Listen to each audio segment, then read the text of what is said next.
पीड़ी चौपटा में एक थोड़ा सा स्थिति थोड़ी दुर्भाग्यपूर्ण हो गई थी, तो उसी के बारे में बताने के लिए बुलाया गया आज आप सभी को। हुआ ये था कि जैसा आप सभी को पता है 18 तारीख से किसान पीड़ी चौपटा पे प्रदर्शन कर रहे थे, धरना दे रहे थे, और उन्होंने उसमें ये कूच की अपील कर रखी थी कि हम खनौरी के लिए कूच करेंगे पंजाब बॉर्डर की तरफ, और वहाँ जो आंदोलन चला हुआ है उसमें उनका साथ देने के लिए हम यहाँ से जाएंगे। और हम ये कह रहे थे निरंतर रूप से प्रशासन की तरफ से अपील करी जा रही थी किसानों से कि भाई आप, कोई धारा 144 लगी हुई है सरकार की तरफ से, प्रशासन ने पूरी तरह से 144 लगा रखी है, ट्रैक्टरों के साथ में किसी भी तरह की कोई कूच उसके अंदर आप नहीं कर सकते, उसके लिए आपको कोई परमिशन नहीं है, और आप बिना परमिशन के इस तरीके से कूच करेंगे तो हम आपको यानी कि मना करते हैं उसके लिए।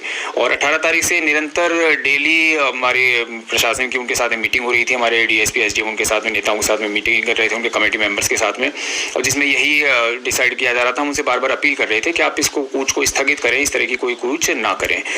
उसमें फिर यही था कि कल उन्होंने 21 तारीख को उन्होंने कहा कि नहीं हम 23 तारीख को 2 बजे कूच करेंगे, उन्होंने एक तरह से ऐलान कर दिया था। उसके लिए कल हमने 23 तारीख को वहाँ पे अपनी फोर्स लगा रखी थी। हमने 22 तारीख को शाम को भी एक बार फिर से उनसे कमेटी से मीटिंग करके उनको उसके बाद के लिए आश्वस्त कराना चाहा, उनसे रिक्वेस्ट करी, अनुरोध किया कि आप कूच ना करें खनौरी की तरफ, क्योंकि इस तरह की कूच की कोई आपके पास में परमिशन नहीं है, और अगर ऐसा आप करेंगे तो फिर जो भी उपयुक्त कानूनी कार्रवाई बनती है, जो भी हम कदम उठाएंगे वो उस तरीके से कदम लिए जाएंगे।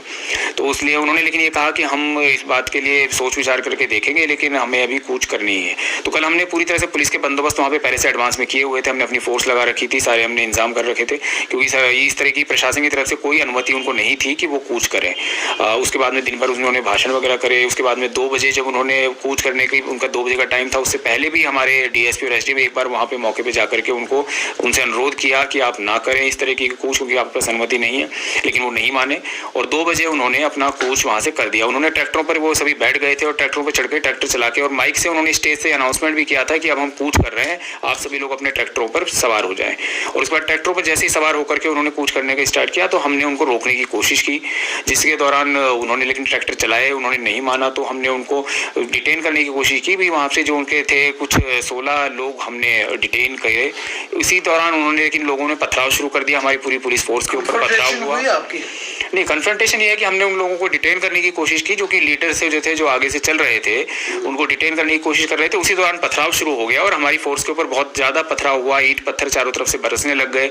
और उसके बाद में फिर हमें मौके पे उसको स्थिति को कंट्रोल करने के लिए हमने वहाँ पर थोड़ा सा जो है अश्रु गैस का और वाटर कैनन का प्रयोग किया, और उसके अलावा कोई किसी तरह की कोई फोर्स यूज़ नहीं करी गई, जैसा कि मीडिया में ये बात चल रही है कल से। इसलिए हम इस बात को यहाँ पे बताना चाह रहे हैं कि कोई किसी तरह का कोई लाठीचार्ज नहीं हुआ।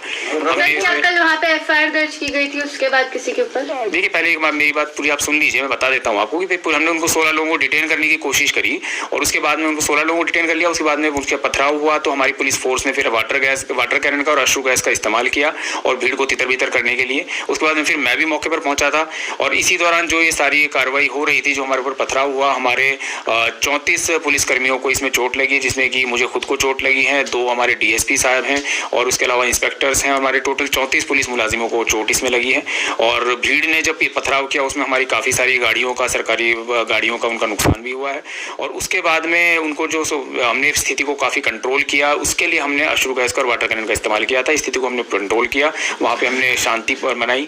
और उसके बाद में शाम को फिर डीसी साहब की और मेरी कमेटी मेंबर्स के साथ में मीटिंग भी हुई थी, जिसमें उन्होंने कहा कि जो लोग उनके हिरासत में लिए गए हैं उनको छोड़ दिया जाए। तो उसके बाद में हम लोगों ने उनके साथ में बातचीत करके उनसे शांति की अपील करते हुए हमने जो लोग 16 लोगों को हिरासत में लिया था उनको छोड़ दिया, और उनसे यही कहा कि भाई आपसे अपील की जाती है, आप शांति बनाए रखें।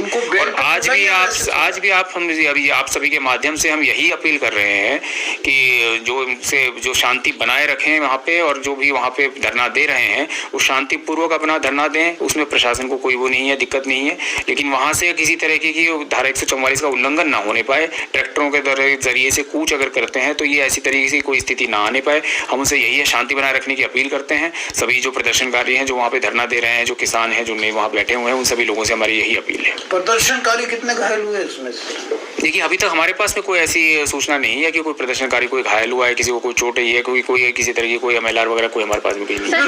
जो आपने डिटेन किए थे सर, उन पे एफआईआर लॉन्च की थी? नहीं, अभी तक देखिए इस मामले में अभी तक कोई एफआईआर दर्ज नहीं की गई है। ये मैं आपके माध्यम से पूरी तरह से बताना चाहता हूँ, कोई किसी तरह की एफआईआर दर्ज नहीं की गई है। किसान नेता रूपा जी की जो विकास चित्रका की घरों में बड़े-बड़े पुलिस ने उनको पीटा है, नहीं देखिए, ऐसी कोई बात नहीं है, ये किसी के आरोप हैं, तो ऐसी कोई इसमें कोई सत्यता नहीं है। पुलिस ने ना किसी के घर में घुस के किसी को पीटा है। पुलिस ने जब यह है कि स्थिति ऐसी आ गई थी कि वहाँ पे पथराव हो रहा था, तो उनको भीड़ को कंट्रोल करने के लिए हमने जो है अश्रु गैस का और वाटर कैनन का इस्तेमाल किया। उसके अलावा कोई किसी तरह की फोर्स का इस्तेमाल नहीं किया। नहीं, कोई रबर बुलेट्स नहीं चली गई किसी तरह की। कोई भी घायल नहीं हुआ, इतना आप 34 घायल हुए, उनमें से कोई घायल नहीं। देखिए, आपने कल की सिचुएशन देखी थी, जो कि मैं खुद मौके पे था, मैंने खुद वो सिचुएशन फेस किया है। मैंने खुद के ऊपर, मेरे ऊपर कम से कम 10-12 पत्थर मेरे ऊपर पड़े हैं, मेरे कंधे में, मेरे पैरों में, मेरे हाथों में पूरे चोट है।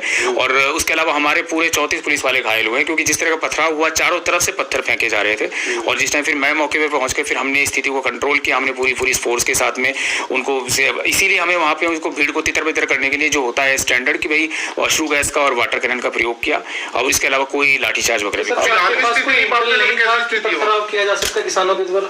देखिए, पहले हमारी उनसे लगातार बात चल रही थी 4-5 दिन से, और उसमें बातचीत में यही बात आ रही थी कि भाई वो ये कह रहे थे कि भाई हमें बस चलना है, कोई किसी तरह की पथराव की बात नहीं थी कि कोई ऐसा पथराव हो सकता है, ऐसी कोई स्थिति की आ सकती है, क्योंकि वो शांतिपूर्वक प्रदर्शन कर रहे थे और उनका यही कहना था बस हमें कूच करना है। और हमने उनको निरंतर ये बताया था कि भाई कूच करने की आपको अनुमति नहीं है, आपको परमिशन नहीं है, आपको कुछ नहीं करने दिया जाएगा। कम्युनिकेशन है वहाँ अभी भी? जी, अभी भी आज वहाँ पे धरना चल रहा है, अभी भी कंटिन्यूस वहाँ पे बैठे हुए हैं वो लोग। और हमारी उनसे यही अपील है कि आप शांति बनाए रखें, और जो धारा 144 लगी हुई है किसी तरह के कूच ना करें, कोई ऐसी कोई स्थिति ना आने दें, और शांति बनाए रखें। शांति में पुलिस प्रशासन का पूरी तरह से सहयोग। धारा 144 के बाद वहाँ इतनी भीड़ कैसे हो सकती है? क्या पुलिस का फेलियर नहीं है सर? ये देखिए, अगर वो शांतिपूर्वक रूप से प्रदर्शन वहाँ पे कर रहे हैं, वही प्रदर्शन ये वहाँ पे शांतिपूर्वक रूप से बैठे हुए हैं, तो ये है कि धारा 144 का ये है उल्लंघन है। लेकिन हम उनको इस तरीके के लिए कह रहे हैं कि भाई आप ठीक है शांतिपूर्वक प्रदर्शन करें, कि जो इस तरीके से अभी स्थिति चल रही है उसमें अगर वो करना चाहते हैं तो शांतिपूर्वक करें, इसमें कोई दिक्कत नहीं। धारा 144 में आपने रिलैक्सेशन दे दी है, क्योंकि वो तो कम्युनिकेशन में बैठे हैं, प्रदर्शन पे बैठे हैं, धरने पे बैठे हैं, इकट्ठ होके बैठे हैं। वो कभी भी फिर मॉब है, वो तो कभी भी वायलेंट हो जाएगा। देखिए, वायलेंट होगा तो उसके लिए हम पूरी तरह से, जैसे हमने कल सिचुएशन कंट्रोल किया, हम उस तरीके से कंट्रोल हो जाएंगे। धारा 144 लगी है तो सब ये तो एक क्वेश्चन वाहन इसमें हमारे 17 वाहन हमारे नुकसान पहुंचा है, 34 हमारे घायल हैं। 2 DSP। रात को मीटिंग हुई थी प्रशासन की और किसानों की, उस पर किस किस बिंदुओं पे सहमति हुई थी? आज धरना समाप्त करने की भी कुछ बातें थी किसानों द्वारा जब आपने उनको छोड़ा था, तो इस तरह की बात थी? देखिए, कमेटी मेंबर से हमारी यही थी कि हमने शांति बनाए रखने की अपील उनसे करी थी, और हम यही कहते हैं कि शांति बनाए रखें। हमारी उनसे यही अपील थी और अभी भी हमारी उनसे यही अपील है। अच्छा, धरने के लिए अलाउ करा हुआ आपने? स्थिति कैसी है सर वहाँ की? फिलहाल अभी वहाँ पर हमने अपनी पुलिस फोर्स वहाँ पे लगा रखी है, पुलिस फोर्स वहाँ पे मौके पे मौजूद है, और बाकी स्थिति अभी पूरी तरह से शांतिपूर्वक है। वो वहाँ पे अभी बैठे हुए हैं, और हमारी उनसे यही अपील है कि भाई शांतिपूर्वक उठा लें तो ज़्यादा सही रहेगा, क्योंकि धारा 144